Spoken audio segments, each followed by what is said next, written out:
that'll be very unsuccessful. There are so many of them there, and they have a very strong following. They're most likely not going to listen to you, especially when they're having such an easy time taking our brothers and sisters over to their side.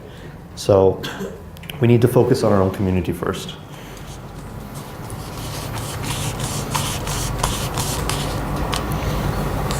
Any other questions? Yes. Yeah, sure. I'm not sure my question is related to tomorrow's session, but my question is basically like for the atheists who is using science as their basis, and let's say if you're having some debate with them, and my question is, should the person who is going to debate with the atheists who are using the science as their basis, should the person who is going to debate with him have the technical knowledge or that knowledge on that area of science, basically?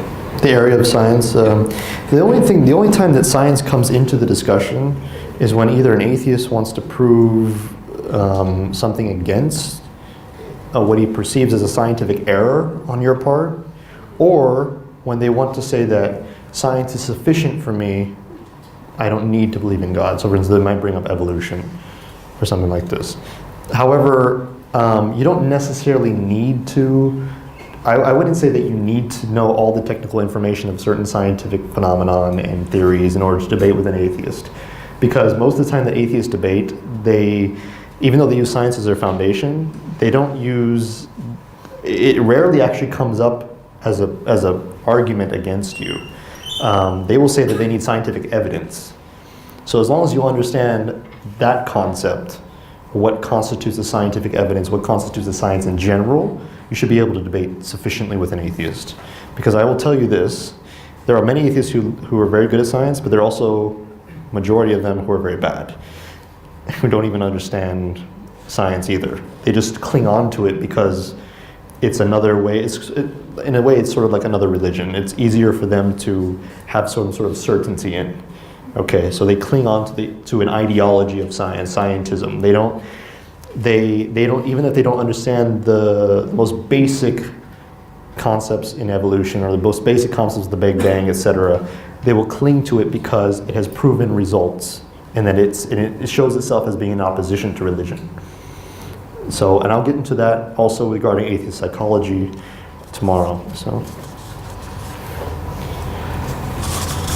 yes. That's how you mentioned about Christianity. Christian believe God lost his Son of God. But what I understand, Christian believe Jesus, Son of God, is now with God the Father in heaven. So, I mean, God the Father is not lost, the Son is still there. The problem is that in Christian theology, when Jesus was sacrificed, he died for 3 days. So the Son was dead. Dead. Like he's dead. He's not alive, he's dead. 3 days. Okay, so he wasn't existing for 3 days. So in that 3 days, God changed. That can't happen. So even if it's for 2 seconds, that means God was imperfect for 3 days. I can't accept that. So.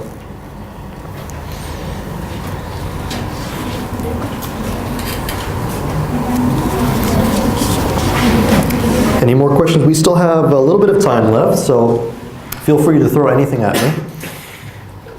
Like I said, it can be relevant to the discussion, or maybe something indirectly related to it as well. Like I said, if you need any clarification, please ask now. On any of the subjects, yes. What is your opinion about the evolution of language and its influence on the previous scriptures? The influence of language. I meant the evolution of language and its influence on previous scriptures. For example, the change of language from, you can see the root themes of language expands, right? So I was thinking about, like in the time of Adam, was it Arabic, which is the core, which is evolving into other languages? Or when we talk about this, and I'm thinking about the Quran itself in the future, would it affect the Quran itself? I don't know what the primordial tongue was prior to all our languages. I'm not a linguist.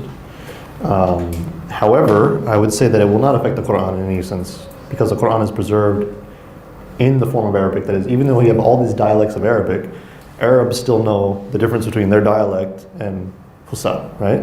The Bible was affected because of the translation from Arabic Mhm. to Greek. Yeah, and then also to Latin. Then even the word Jesus is not his real name. You know what Jesus' real name is in the Bible? It's like Yeshua. Yeah. So it's, yeah, people call him, I don't. So, yeah, there's a lot of loss in translation, especially within the Bible itself. Actually, there's one thing I want to mention too about the Bible. This is, I was speaking about this earlier with somebody else. There's actually a gospel, I think it's the Gospel of Matthew, okay? It's one of the synoptic gospels, all right? And the Gospel of Matthew, and at least in every gospel, there's a mention, there's a story prior to Jesus being supposedly crucified.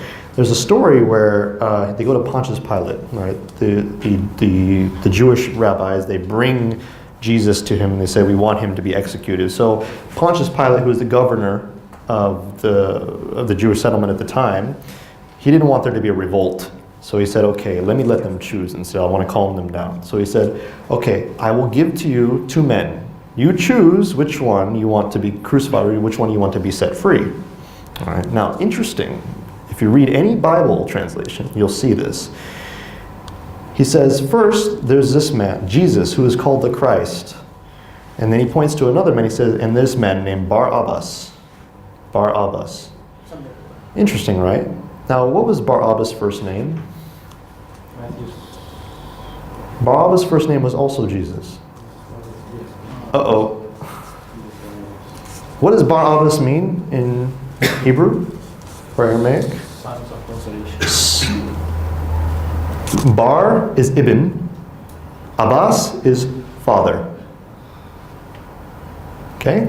So Jesus, who is called the Christ, and Jesus, who is of the Father. Now, interestingly enough, the one who was released was Jesus Bar Abbas. Okay? And interestingly enough, in all the gospel accounts, Jesus never refers to himself as the Christ. He refers to himself as what? The Son of the Father. So who was released? And who was crucified? The Quran says it was made to look like. So the other one was killed, and the other one was taken up. That argument is actually from a revert to Islam by the name of Dr. Gerald Dirks. He was a reverend at Harvard University. He found that translation in the original documents, and he has been preserving that argument for some time now. I suggest you look him up. His name is Dr. Gerald Dirks. Okay.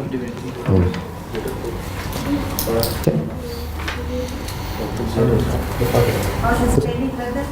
Spelling of that doctor? Gerald. RALDLIRKS. He knows. So you've seen him in a Dean show, right? No? Okay. Yeah. Can you please share with us your opinion about morality and ethics? Morality and ethics? Yes, the relation between morality and ethics with the belief of the existence of God. Okay. For example, the Japanese or Germans, they are very they have high morality and ethics. Do they? Yeah. Are you sure about that?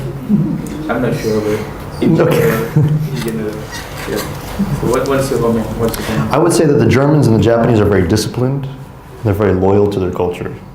In that sense, they are considered to be moral because they're very consistent and they're very strict about their code of ethics. But I wouldn't call them moral in any degree. I mean, for instance, it's very well known that Japanese societies have a high rate of adultery and a high rate of sexualization. There was a report done recently that they sell sexual objects on the street to children, to people, I mean, very openly. You know, they're a very highly sexualized society, and they're a very materialistic society. I remember there was one time when I was younger, you don't remember the PlayStation 2 came out? You remember that? A long time ago, right? PlayStation 2, we're like, we're at 4 now? PlayStation 7. 5? I don't remember. I haven't played in a while. Okay, so PlayStation 2, and they sold out on the first day in Japan, and some of the kids who couldn't get one, they committed suicide or jumping off buildings. That's their sort of society that they have. They consider it dishonorable not to have the same things as others. There's also, in terms of education, there's a high suicide rate in Japan because of how strict the education system is on the children.